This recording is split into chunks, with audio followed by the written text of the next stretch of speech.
इस कार्यक्रम के संयोजक रवि कुमार जी, जिन्होंने पटना गए थे मेरे पास इस कार्यक्रम में चलना है। हमारे साथ आए पुलिस पांडे जी, इस गांव के हमारे शिक्षक मिथिलेश शर्मा जी, सचिदानंद शर्मा जी, बासुकीनाथ शर्मा जी, पैक्स अध्यक्ष अनिल शर्मा जी, विक्रम पासवान मुखिया जी, मदन शर्मा जी, मनोज शर्मा जी, पूर्व मुखिया विजय नारायण जी, और इस गांव के सभी छात्र, उत्साही नौजवान, माता बहनों, आज सबसे पहले मैं गणतंत्र दिवस की जो शुभकामना इस विमर्श के साथ, इस बात के साथ मैं कहना चाहता हूं कि जिन उद्देश्यों को लेकर भारत की आजादी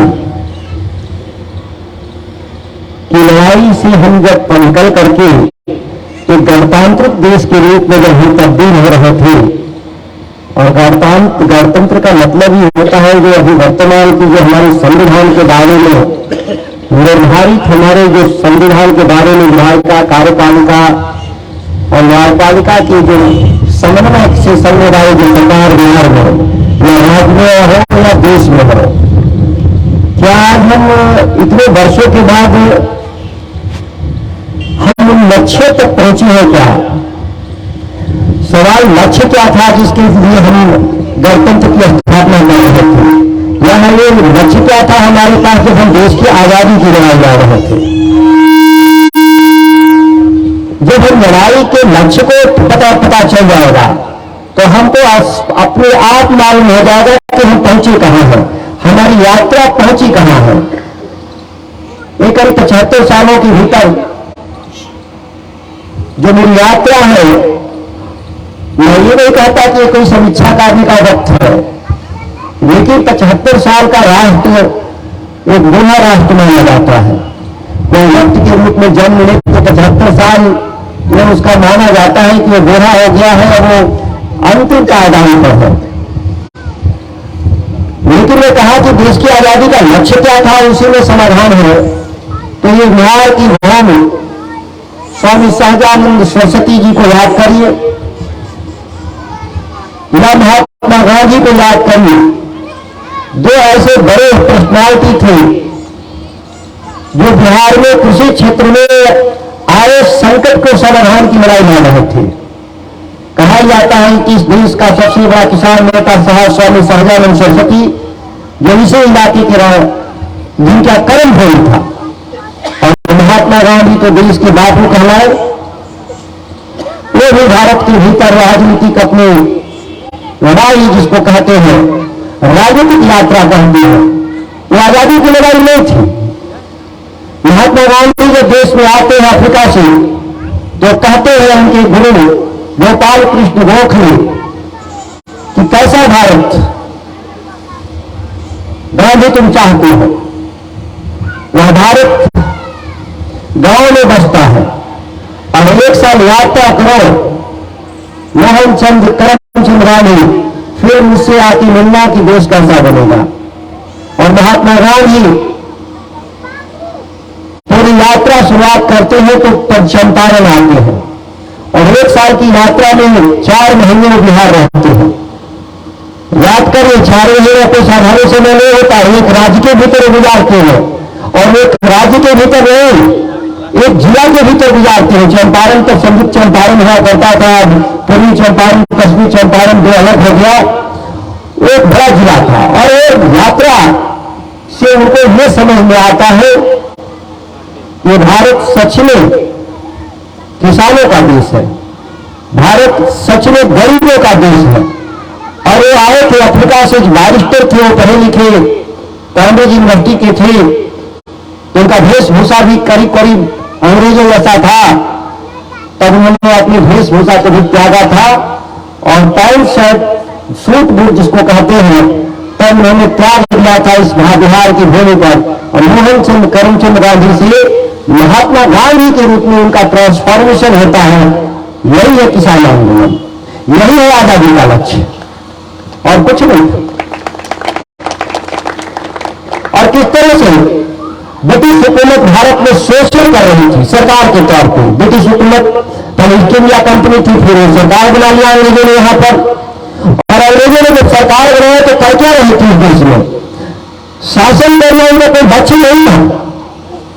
दुनिया के बड़े भूभाग पर अंग्रेज शासन कर रहे थे। जब हम देश की आजादी लड़ रहे थे महात्मा गांधी के नेतृत्व में, तो लगभग उसके राज में सूरज अस्त नहीं होता था, इतना विशाल बड़ा राज्य था। तो उनका शासन का लक्ष्य क्या था? इस देश पे आर्थिक रूप से शासन करना, शोषण करना। आर्थिक रूप से किसका शोषण करेंगे? था ही क्या इस देश के पास? ज्ञात इतिहास में दुनिया के सबसे बड़े भूभाग भारत, और इस भारत के भीतर भारत का शासन चलता था पाटलिपुत्र से। यही पटना राजधानी हुआ करती थी। प्राचीन काल से लेकर के हमारी ईसा की 7वीं सदी तक देश पर राजभार के लोग कर रहे थे इसी पाटलिपुत्र के भूमि से। और वो भारत कोई आज जैसा भारत नहीं था, बड़ा भारत था। बांग्लादेश, पाकिस्तान, अफगानिस्तान, बर्मा, नेपाल, ये सब भारत होता था। इतने में तो कई देश नहीं रहे आज। कोई साधारण बिहार के लोग नहीं थे। इस पर राज करने वाले लोग आधी दुनिया पे राज करते थे। आज क्या हालत है बिहार का? बिहार में शासन करने के लिए जो सत्ता में आते हैं, वो आते ही बोलना शुरू कर देते हैं बिहार गरीब राज्य है। क्या बिहार कभी गरीब था? नहीं, बिहार गरीब राज्य नहीं था। इसको गरीब बनाने वाले हमारे वर्तमान राजनीति करने वाले लोग हैं, जो मानसिक रूप से गरीब हैं। कहा जाता है कि भारत दुनिया की व्यापार का 1/4 हिस्सा कंट्रोल करता था भारत, और भारत को बिहार नियंत्रित करता था, कंट्रोल करता था। और आज हम कहां हैं दुनिया में? हमारे पूरे दुनिया में 2 से 3% ही योगदान है अर्थव्यवस्था में। इनके नेतृत्व में बिहार पीछे गया। देश आजाद होने के बाद भी बिहार पीछे नहीं था। राष्ट्रीय औसत के ऊपर था बिहार। प्रति व्यक्ति आय के रूप में बिहार तब बिहार में हुआ करता था। बिहार के साथ हमारा झारखंड भी हुआ करता था। और आजादी से पहले तो बिहार थोड़ा और बड़ा था, बंगाल भी बिहार ही हुआ करता था। तो हम पीछे नहीं थे। आजादी के समय जो तत्कालीन हमारे मुख्यमंत्री थे श्री कृष्ण सिंह, जिनके बारे में कहा जाता था कि वो सबसे उत्तम शासन चलाने वाले लोगों में से थे, जिनकी लोकप्रियता थी देश के स्तर पे, अच्छे राज चलाने के लिए, सुशासन का मॉडल के लिए। लेकिन हुआ क्या? मन के भीतर जो वर्तमान नेतृत्व के लोग जैसे लोग इस बिहार को बर्बाद करने के लिए कसम खाकर पैदा हुए थे, और किस तरह से पूरे राज्य को, जो कृषि प्रधान राज्य जिसकी आबादी आज भी 80% कृषि क्षेत्र में लगे हुए लोग हैं, उनको किस तरीके से बर्बाद किया गया, इसका अंदाजा इस बात से लगा सकते हैं कि 2006 में मुख्यमंत्री बनते नीतीश कुमार जी ने इस राज्य की मंडी कानून को खत्म कर दिया था।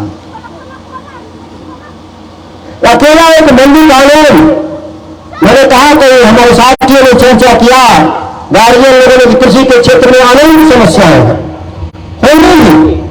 80% जो आबादी है तो इसकी समस्याएं होंगी, लेकिन कृषि क्षेत्र के मूल 5-6 बड़ी समस्याएं हैं जिसको सुलझा लेंगे तो अनंत समस्याएं स्वतः सुलझ जाएंगी। हमारे किसान इतने ताकतवर है, उद्यमी है, मेहनती है इस राज्य के लोग। 4 करोड़ इस देश, इस राज्य की आबादी, 14 करोड़ में 4 करोड़ नौजवान, और इस राज्य की आबादी क्या काम करती है? दूसरे राज्य में जाकर के कृषि और लघु उद्योगों में जाकर के वहां काम करने का काम करती है, कामगार के रूप में, श्रमिक के रूप में। 4 करोड़ आबादी, कैसे? ऐसा क्यों हुआ? कौन इसके गुनाहगार लोग हैं? लोग कहते हैं सुधाकर सिंह ने बोल दिया अपनी ही सरकार को। ये सरकारें हमारी आपकी नहीं होती, ये सरकारें जनता की होती है, जनता बनाती है। और चुने हुए 243 जो मिले हुए होते हैं, जिसकी प्राइमरी ड्यूटी, मानदंड जिसको कहते हैं, वो सरकार से सवाल करेंगे। सवाल सड़क पर, जब सदन नहीं चल रहा है तो सड़क पर, और सदन चल रहा है तो सदन के भीतर, और इसके बीच में भी जरूरत हुआ तो पत्र के माध्यम से, मीडिया के माध्यम से भी सरकार से सवाल पूछना चाहिए।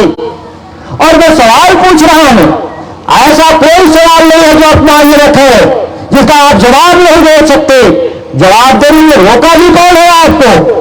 क्या इस राज्य के भीतर लोकतंत्र की स्थापना जब महात्मा गांधी ने कर रहे थे देश में, और जब हम गणतंत्र को अपनाने का निर्णय लिए थे इस देश में, हम तब संविधान में हम लोकतांत्रिक राष्ट्र बनने की हमने दुहाई दिया था, हमने पढ़ लिया था। कहा जाता है कि लोकतंत्र चलता ही है दो पक्षीय संवाद से। ये दो पक्षीय संवाद क्या होता है?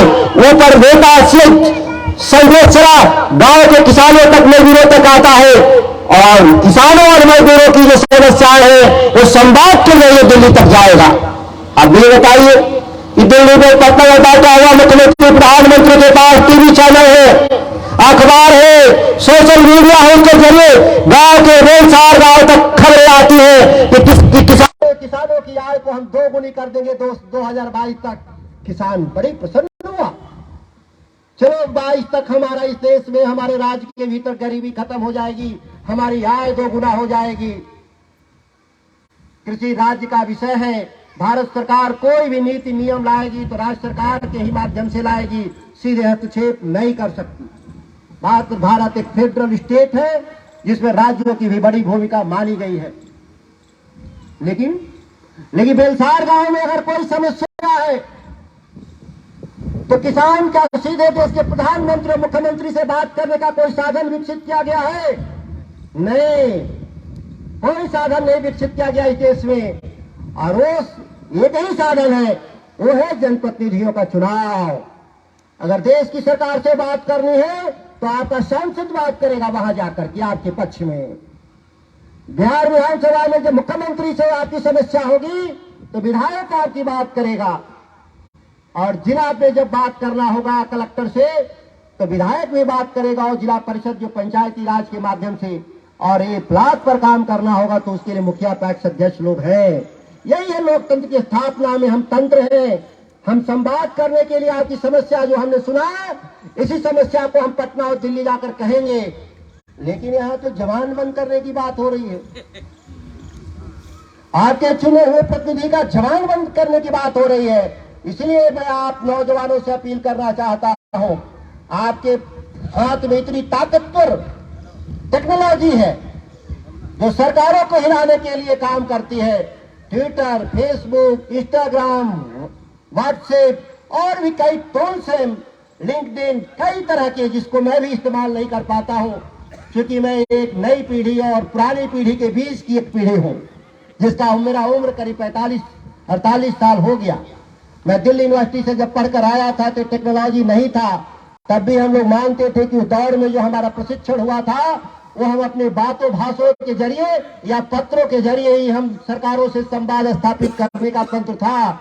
लेकिन उससे आधुनिक तंत्र आपके हाथ में है, आप चाहे तो 1 घंटा में क्रांति कर सकते हैं। और मैं देखता हूं कब ये होता है क्रांति, जब धर्म की बात आ जाए। राष्ट्र में खतरा पे तो नहीं, लेकिन धर्म खतरे में आ गया तो नौजवानों के खून की गर्मी को मैं देखता हूं, ताप को महसूस करता हूं, लगता है कि वो धरती को जला देंगे। लेकिन जब उनके किसान, जिनके पुत्र हैं, उन पे आए हुए संकट की बात आती है तो आप मौन साध लेते हैं। ये मौन साधने से आपका समस्या समाधान नहीं होगा। सोशल मीडिया के जरिए भी सरकार तक बातें पहुंच रही हैं। एक तरह से कहिए कि वीडियो के जरिए, जो आप यूट्यूब के जरिए ज्यादा तेजी से सरकार तक बातें जाती है, जिसको शब्द भाई साहब ने इस्तेमाल किया था, शर्मा जी ने, वायरल हुआ था। क्या वायरल हुआ था? सभी लोग जानते हैं क्या वायरल हुआ था। इस सरकार में रहकर ही सरकार की खामी को सरकार के ही लोगों ने प्रस्तुत किया। भारतीय इतिहास में ऐसे चंद अवसर आते हैं, ऐसा नहीं कि मैं अकेला था, इससे पहले भी लोग हुए हैं देश के राजनीति में, बड़े लोग जिन्होंने अपनी ही सरकार के मुखालफत किया और इस्तीफा देने का काम किया। कोई मैं पहला व्यक्ति नहीं, लेकिन मेरा कार्यकाल बहुत छोटा रहा, 45 दिन। अगर हमारी सरकार तेजस्वी जी के नेतृत्व में होती तो मैं विश्वास करता दिलाता हूं दावे के साथ कि हम सभी मामले सुलझा दिए होते। दृढ़ इच्छा शक्ति हमारे राष्ट्रीय जनता दल के नेतृत्व के प्रति रहा। अपने विचारों से कभी समझौता राष्ट्रीय जनता दल ने नहीं किया। इतिहास में सत्ताएं आई गई, लालू प्रसाद जी ने कभी भी भारतीय जनता पार्टी के साथ हाथ नहीं मिलाया। वो अपने न्याय के रास्ते अडिग रहे। बिहार बदलने में थोड़ा वक्त लगेगा। ये सामाजिक आंदोलन के बाद तेजस्वी जी के नेतृत्व में निर्णय लिया था कि हम लोग आर्थिक बदलाव लाएंगे, आर्थिक न्याय लाएंगे। वो आर्थिक न्याय का सिद्धांत खेतों से गुजर के जाता है, क्योंकि बिहार के 80% लोग खेतों में काम करते हैं और है न्याय खेतों के जरिए। बदलाव है इस देश में। दो मॉडल है, एक पंजाब का मॉडल बोलते हैं, एक महाराष्ट्र का मॉडल बोलते हैं। हमारे किसानों की आय 6 गुना का अंतर है। अगर यहाँ का किसान साइकिल से चलता है तो पंजाब का किसान मोटरसाइकिल से चलता है, उतनी खेती करने वाला। और यहाँ का जो मोटरसाइकिल पे चढ़ता है किसान, उतना ही खेती करने वाला पंजाब का किसान कार से चलता है। और जो यहाँ का कार से चलने वाली बड़ी कार तो कम है हमारे इलाके में, लेकिन मान के चलिए कि वहां के लोग पंजाब का महाराष्ट्र का थोड़ा उससे भी बेटर मॉडल है। वहां के लोग सैकड़ों किसानों के पास हेलीकॉप्टर है। यही देश की बात कर रहे हैं, भारत की बात कर रहे हैं। ये चीनी मिलें किसकी होती है? जिनके मालिक हेलीकॉप्टर से चलते हैं महाराष्ट्र के, वो किसानों की मिलें। कोऑपरेटिव के जरिए उन्होंने मिलों को बनाया था, शुगर मिलों को, और उसके जरिए वो अपनी आय को बढ़ाने में कामयाब रहे थे। बेलसार की जमीन से और महाराष्ट्र की जमीन की तुलना करें तो हमारा किसान सरेंडर कर जाएगा। जिसको बोलते हैं कि वो खेती नहीं करेगा, कहेगा यहाँ तो मिट्टी ही नहीं है, पानी ही नहीं है, कैसे खेती होगा। उस जमीन पर उन्होंने तरक्की किया और बिहार के किसानों से 5 गुना आय पैदा करते हैं महाराष्ट्र के किसान। तो उसके पीछे कहीं न कहीं सरकार की इच्छा शक्ति है। वहां के नेतृत्व करने वाले किसानों के साथ खड़ा है। वहां किसानों का नेतृत्व कौन करता है सबको पता है। शरद पवार से लेकर शरद जोशी तक बड़े किसान नेता हुए। और हम पंजाब का मॉडल हम जब देखते हैं तब पंजाब, हरियाणा और हिमाचल एक राज हुआ करता था। उस इलाके में एक से दिग्गज किसान नेता हुए। सर छोटू राम से लेकर प्रताप सिंह कैरो और महेंद्र सिंह टिकैत से लेकर के चौधरी चरण सिंह देश के प्रधानमंत्री बने। किसानों के भीतर काम करने वाले जो राजनेता जब शीर्ष पर गए तो निर्णय लिया किसानों के पक्ष में हम काम करेंगे। कर्नाटक के मुख्यमंत्री हुआ करते थे एच.डी. देवेगौड़ा। किसानों की लड़ाई जब वो भारत की सरकार आए तो एमएसपी भी बढ़ाने का काम किया था और केसीसी भी लाने का काम किया था। इरिगेशन क्षेत्र में उन्होंने भी बहुत पैसे देने का काम किया था। उनको अवसर नहीं मिला, वो ज्यादा नहीं रहे प्रधानमंत्री देश के। दुर्भाग्य रहा कि इस देश के जो किसी किसानों के जो नेता रहे उनको अवसर नहीं मिला। लाल बहादुर शास्त्री के रूप में हम लोग याद करते हैं, जब देश खाने बिना मर रहा था। 1966 का सूखा अकाल, हमारे मंच पर बैठे हुए आधा दर्जन लोग जो 1966 के सूखा को ताप को महसूस किया था। इंसान तो इंसान छोड़िए, जानवर भी खाने के बिना बेमौत मर रहे थे। तब अमेरिका के सामने जो शर्तें रखा था भारत के सामने, तब देश के प्रधानमंत्री को निर्णय लेकर कहना पड़ा। कुछ गार्जियन जरूर है, याद होगा, उन्होंने कहा था कि हफ्ते में हम 1 दिन उपवास रखेंगे। कल्पना करिए कि हम वो हालत था तो 1966 में या 66 से पहले जब देश के किसानों को कहा गया था कि ये हफ्ते में 1 दिन उपवास करना होगा, अन्न का इतना किल्लत था। और बड़े अपमानजनक तरीके से लाल बहादुर शास्त्री देश के प्रधानमंत्री को अमेरिका से खाली हाथ लौटने के बाद उन्होंने ग्रीन रिवॉल्यूशन, हरित क्रांति का नारा दिया था। और नारा क्या था? जय जवान जय किसान। और जब एक नारे से बदल गया था देश, किसानों पे भरोसा जब देश के प्रधानमंत्री किए थे तो इस देश ने खाद्यान्न का उत्पादन इतना किया कि आज हम निर्यात कर रहे हैं दुनिया को। अपने भी खाते हैं और इससे ज्यादा किसानों को, लेकिन माली हालत में सुधार नहीं आता है। उनको बड़ा कम अवसर मिला था। लाल बहादुर शास्त्री का देहांत हो गया किन्हीं कारणों से। उसके बाद चौधरी साहब आते हैं, 2-4 महीने प्रधानमंत्री रहते हैं। एच.डी. देवेगौड़ा भी 2-4, 5-6 महीने रहते हैं प्रधानमंत्री। ये किसानों के असल प्रतिनिधि थे जो देश की सत्ता में गए, नहीं तो बाकी के लोग जो प्रतिनिधि थे वो किसानों के प्रतिनिधि नहीं थे। वो भले ही किसानों के वोट से चुनाव जीते हो, लेकिन किसानों के प्रतिनिधि किसानों नहीं, उद्योगपतियों के प्रतिनिधि थे। और आज तो बेशर्मी से पटना और दिल्ली में बैठे हुए सरकारें जिस तरीके से उद्योगपतियों का मदद कर रहे हैं। इस देश में किसानों के पास बड़ा मुश्किल से केसीसी का लोन होगा 1 लाख करोड़, लेकिन 1 लाख करोड़ भारत सरकार माफ करने के मूड में नहीं है और 12 लाख करोड़ उद्योगपतियों का माफ कर दी। ऐसी सरकारें इस देश में और राज्यों में काम कर रही हैं। मैं मंत्री था, हमारे विभाग में बहुत सारी योजनाएं हैं। योजनाएं तो इतनी सुंदर है कि आपको लगेगा कि ये तो हो जाएगा तो बिहार बदल जाएगा, लेकिन क्या इस बेलसार और उसके आसपास योजनाओं का फायदा पहुंच रहा है? नहीं, शायद ही कोई योजना का फायदा पहुंचेगा, क्योंकि वो बनती है योजनाओं अधिकारियों, कर्मचारियों, नेताओं के पेट जेब भरने के लिए, और सारे पैसे वो लोग गबन कर जाते हैं। एक साधारण फर्टिलाइजर जब हम धान और गेहूं की खेती करते हैं तो उस वक्त नहीं मिलता, और जब जाते हैं किसान तो 500-600 रुपए बैग यूरिया और फर्टिलाइजर मिलता है, और समय से नहीं मिलता। इस ठंड जैसे मौसम में पिछले 3 सालों से किसानों को लाइन में लगना पड़ता है। दिन भर लाइन लगने के बाद भी उनको 1 बोरा 2 बोरा भी अगर फर्टिलाइजर नहीं मिलता। मैंने कानून बदलने के लिए बोला था, मैंने सरकार में फाइलों में लिखा, कानून नहीं बदलेगा। मैं बता रहा हूं इसलिए नहीं बदलेगा कि जो देश के जो धन्ना सेठ हैं और यहां बैठे हुए जो नौकरशाह हैं, नेता, ये तिकड़ी है, जो गठजोड़ है, ये गठजोड़ टूट जाएगा उस कानून के बदलते ही, जिस कानून को मैंने बदलने के लिए कहा था। इस राज्य का 40% फर्टिलाइजर बांग्लादेश नेपाल चला जाता है, कौन नहीं जानता। रोज अखबारों में छपता है, टीवी चैनलों पे बहस होता है, लेकिन कोई भी सुधार नहीं होता। मैंने कहा था, समाधान भी सरकार को सुझाया था कि आप प्री पोजिशनिंग करिए। फर्टिलाइजर 12 महीने आता है, खपत 4 महीने है। 2 महीने गेहूं में, 2 महीने धान में, बाकी फर्टिलाइजर कहां गया? इसको गोदामों में रखिए, बड़े बड़े गोदाम बनाकर उसमें रख दीजिए और जरूरत पे किसानों को देने का काम कीजिए। लेकिन कहीं गोदाम नहीं, पूरे बिहार में क्यों नहीं हो सकता? कितने रुपए लगेंगे? कैलकुलेट किए थे हम, मात्र 300 करोड़ रुपया विश्वकर्मा ने मांगा था मेरे से। मात्र 300 करोड़ रुपए सरकारों की जेब के हिसाब से, आपके हिसाब से 3 रुपए हुआ। क्या किसानों के फर्टिलाइजर के लिए हम 300 करोड़ रुपए नहीं दे सकते?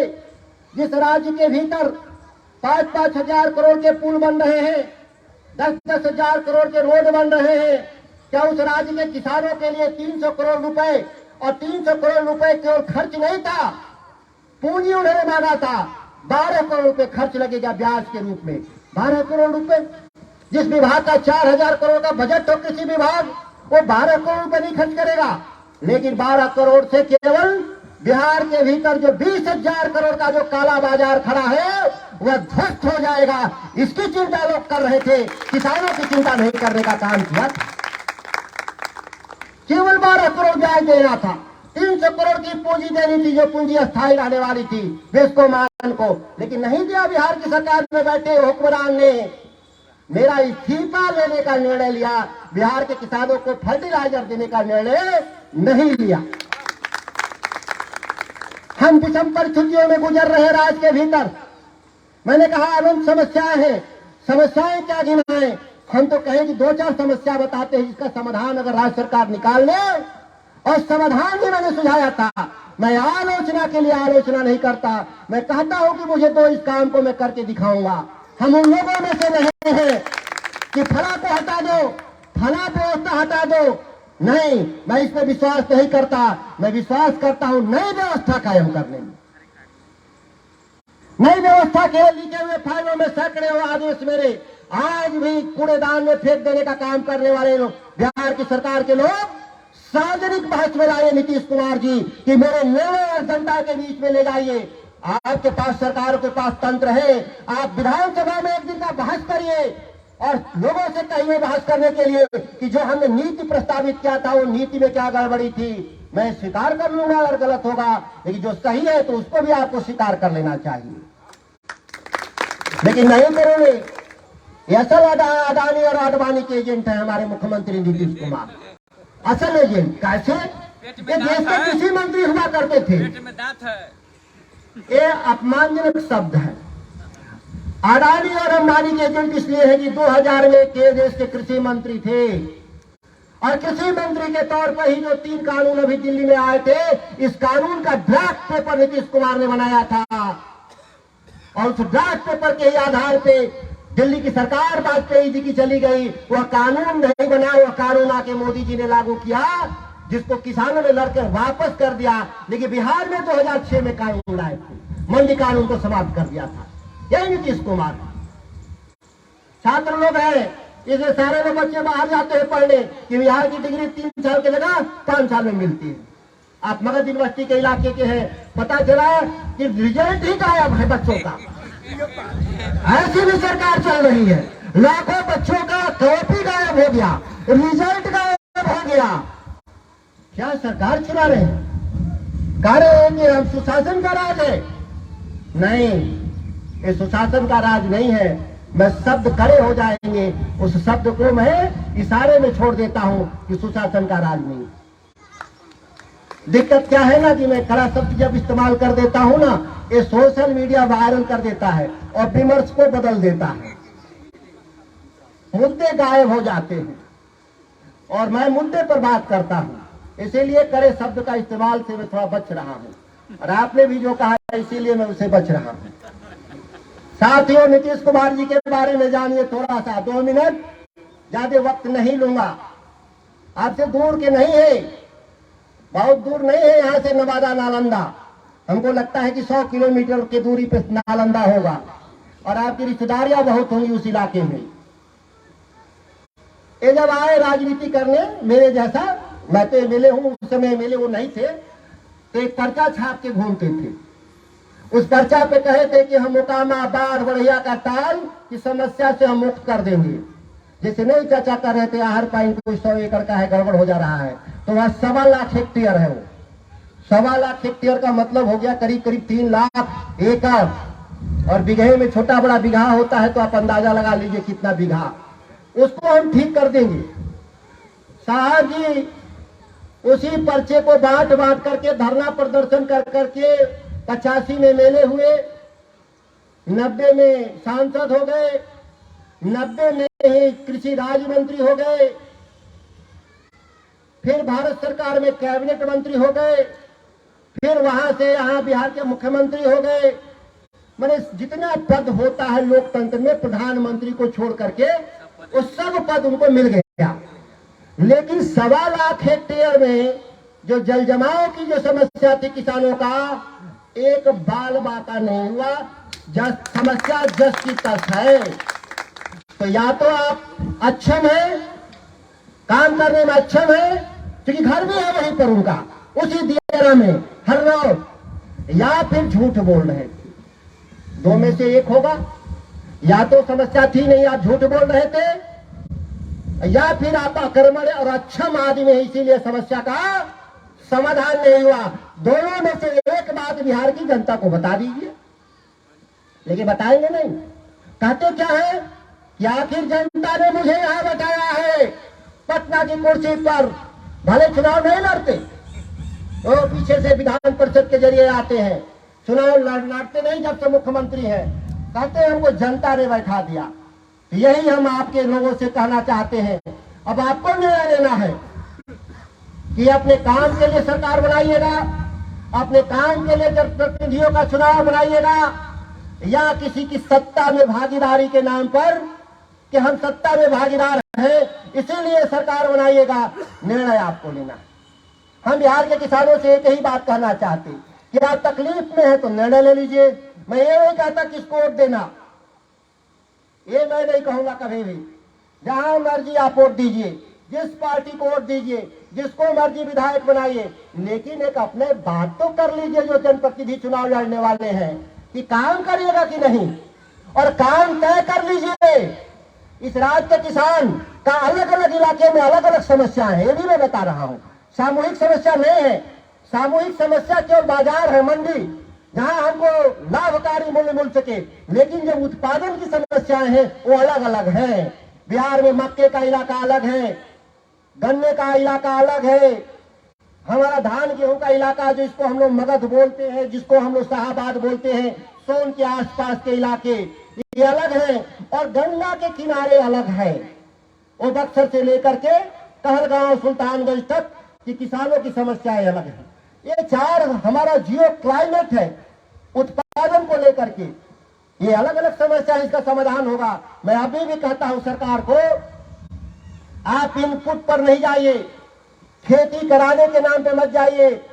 जब आपके पास विश्वविद्यालय नहीं थे, हमारे पास रिसर्च इंस्टीट्यूट नहीं थे, हमारे पास सरकार नाम की संस्थाएं नहीं थी, तो क्या इस देश का राज का किसान खेती नहीं करता? हजारों साल से खेती करते हैं हम लोग। हमारे ज्ञान से परे कोई ज्ञान नहीं। हम लोगों को ठगा गया किसानों को नई टेक्नोलॉजी के नाम पर। इसलिए मैं कह रहा हूं कि नौजवान साथी थोड़ा गूगल कर लेना। एक भारत सरकार नारा दी है मिलेट ईयर। मिलेट अंग्रेजी शब्द है, हिंदी में मोटा अनाज, कोदो, सावा। ये भारत सरकार कह रही है कि इस राज्य का देश का लोग किसान पैदा करेगा, ये स्वास्थ्य के लिए ठीक है। तो भाई किसने बंद कराया मोटा अनाज की खेती इस देश में? सरकारों ने कहा नहीं नहीं, ये चीज पैदा करिए, वो चीज पैदा करिए। जब किसान पैदा कर लिया तो अब कह रहा है कि नहीं नहीं, बदलिए, पुराने पद्धति पे जाइए, खाद नहीं डालिए।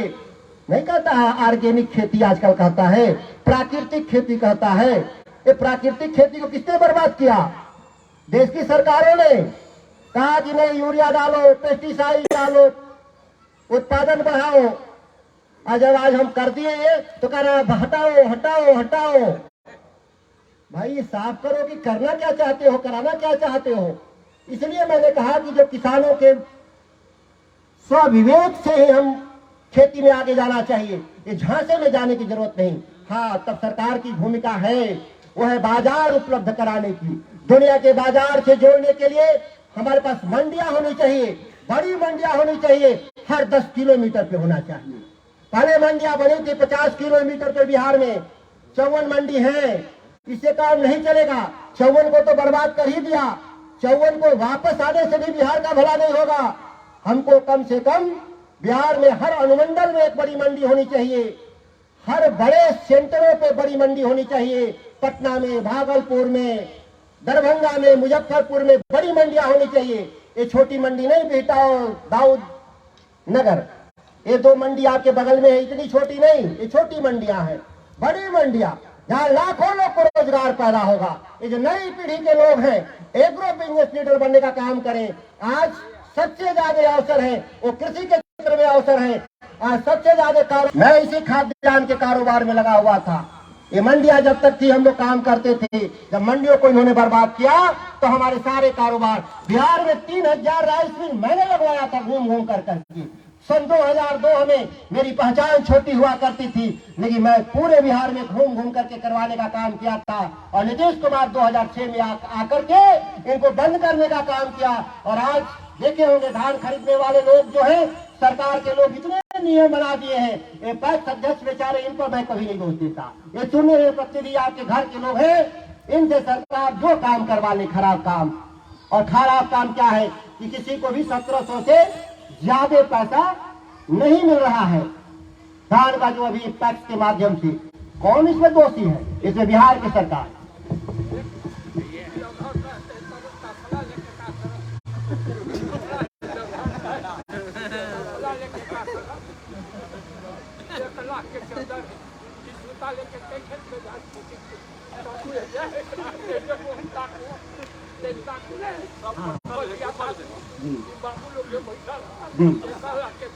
चाचा, ये गांव ने समस्या नहीं पैदा किया, ये सरकार ने समस्या पैदा किया। हर घर में क्या के नल जल लगा दिया गांव में, और दिन भर बोरिंग चलता है, और वो बोरिंग का पानी निकल करके कोई निकलने का जगह नहीं।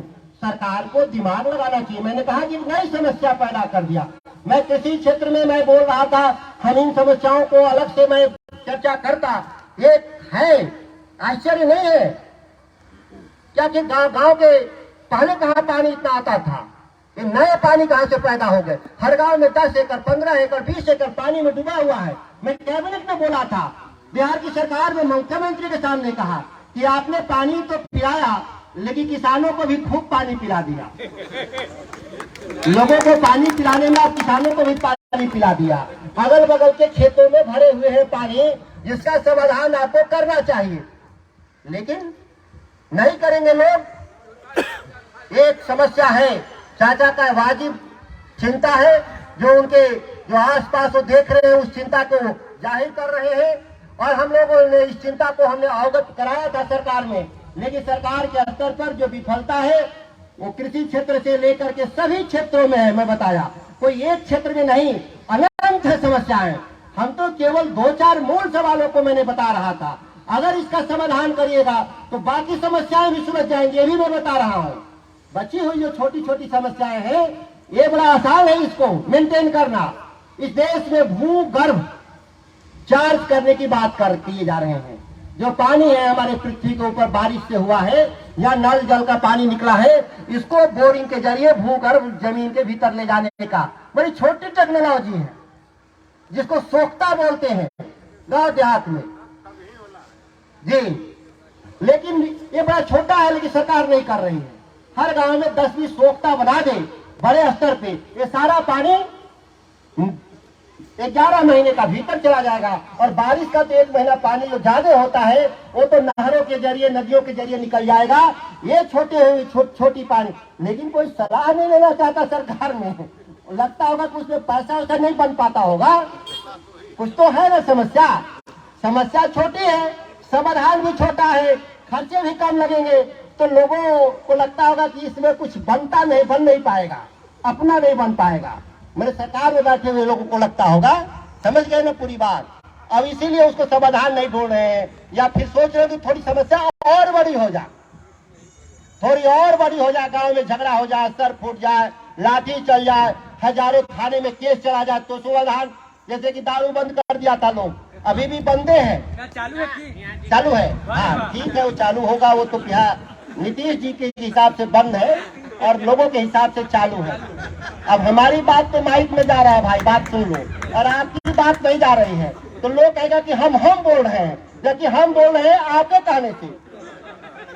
लेकिन इसमें नहीं जा रहा है, उसमें मेरी आवाज जा रही है। तो हम अब सब जाएंगे पटना तो मुझसे हिसाब मांगेगा शाम को, सब कहेगा कि क्या क्या बोल के आए हैं। और मैं कहता हूँ कि मैं नहीं बोलता हूँ, लोग जो बोलते हैं उसको मैं बोलता हूँ या समाधान सुझाता हूँ। भारी हम संकट में, धर्म संकट में गुजर रहे हैं, इसलिए हमारी मजबूरी को भी ध्यान दीजिए। हमने जो कहा कम कहा, उसको आप ज्यादा समझिए। मेरी बात समझ गए ना, मैंने कुछ कहा कम, उसको आप ज्यादा समझ जाइए। और इसी चंद बातों के साथ मैं शुभकामना देते हुए नौजवानों को कि आपने मुझे विवर्ष के लिए बुलाया, अपने गार्जियनों से मैं आशीर्वाद लेता हूं कि आप लोगों से जो मैंने सीखा उसको आगे बढ़ाने का काम करने का साहस मेरे भीतर अनवरत बरकरार रहे। यही मैं आपके आशीर्वाद मांगते हुए अपनी बात को समाप्त करता हूं। जय हिंद।